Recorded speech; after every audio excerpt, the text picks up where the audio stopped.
Hello students, आज हम chapter environment का पार्ट नंबर 2 पढ़ेंगे, जिसमें हम पढ़ेंगे सबसे पहले नेचुरल इन्वायरमेंट। तो बच्चों, नेचुरल इन्वायरमेंट में क्या आता है? हमारा land, water, air, plants, animals, ये सारे हमारे क्या है, नेचुरल इन्वायरमेंट में आते हैं।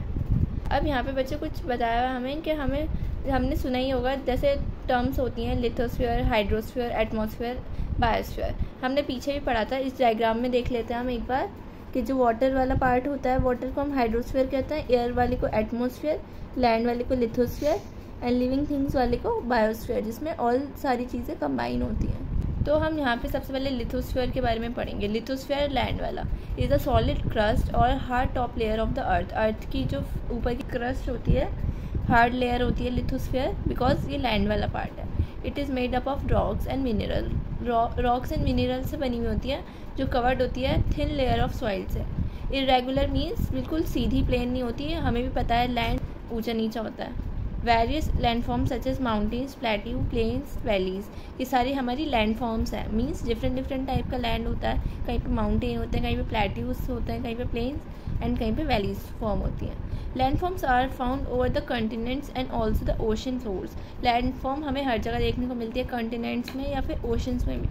Lithosphere is the domain that provide us forest. अब जो लिथोस्फीयर है हमारा मेन, हमारे जो फॉरेस्ट होते हैं वो लैंड पे ही होते हैं। Grass land means grass grazing के लिए जो यूज़ होती है, जानवरों को हम ग्रेजिंग कराते हैं, उसके लिए भी ग्रास लैंड चाहिए, वो हमारी लिथोस्फीयर में प्रेजेंट है। Land for agriculture, human settlements, basically lithosphere बहुत इंपॉर्टेंट रोल प्ले करता है हमारे रहने में। And it is source of mineral wealth. बच्चों, मिनरल वेल्थ क्या होता है? मीन्स हमें आयरन मिलेगा, गोल्ड मिलेगा, जो भी मिलता है हमें सॉइल के अंदर से, वो हमारी मिनरल वेल्थ हो गई। अब हम अदर डोमेन के बारे में पढ़ लेते हैं। The domain of water is referred as hydrosphere. Water वाला लैंड को हम क्या कहते हैं बच्चों? Hydrosphere. It comprises various sources of water, different types of water bodies. अब यहाँ पे हम बेसिकली पानी की बात करेंगे तो अलग अलग हमें वाटर बॉडीज़ देखने को मिलेंगी, like rivers, lakes, seas, oceans. It is essential for all living organism. सबको पता है पानी सब लिविंग ऑर्गेनिजम्स के लिए बहुत ज़रूरी है।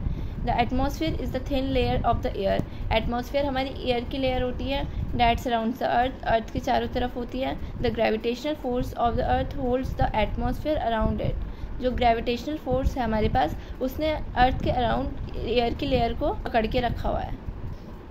एंड जो बच्चों हमारा एटमॉस्फेयर होता है वो हमें हार्मफुल रेज से बचाता है, जो हमारी सन की तरफ से आती हैं, UV rays. The scorching heat of the sun, it consist of a number of gases, dust and water vapour. अब हमें पता है एयर में डस्ट भी होती है, गैसेज भी होती है, और वाटर वेपर मीन्स वाटर के ड्रॉपलेट्स भी प्रेजेंट होता है। The changes in the atmosphere produce changes in the weather and climate. अब जब भी हमारे एटमॉस्फेयर मीन्स एयर की लेयर में कोई भी चेंज होता है तो उससे हमारा वेदर एंड क्लाइमेट भी चेंज हो जाता है। Plant and animal kingdom together make biosphere.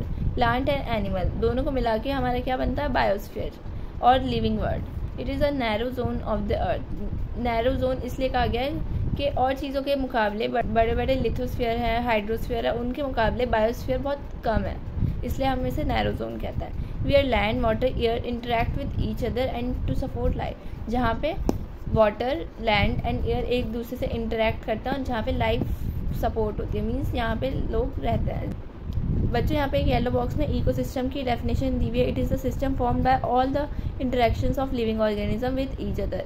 सारे लिविंग ऑर्गेनिज्म एक साथ रहेंगे तो एक इकोसिस्टम फॉर्म करते हैं with the physical and chemical factors of the environment in which they live. जो एक साथ रहते हैं सब लोग, all linked by the transfer of energy and material. एक दूसरे से एक्सचेंज होती रहती हैं चीज़ें। तो बच्चों, ये इकोसिस्टम की इंपॉर्टेंट डेफिनेशन है। आज के लेक्चर में हम इतना ही पढ़ेंगे। आई होप बच्चों आपको ये क्लियर होगा। बाकी लास्ट पार्ट हम नेक्स्ट वीडियो में कवर करेंगे। Thank you.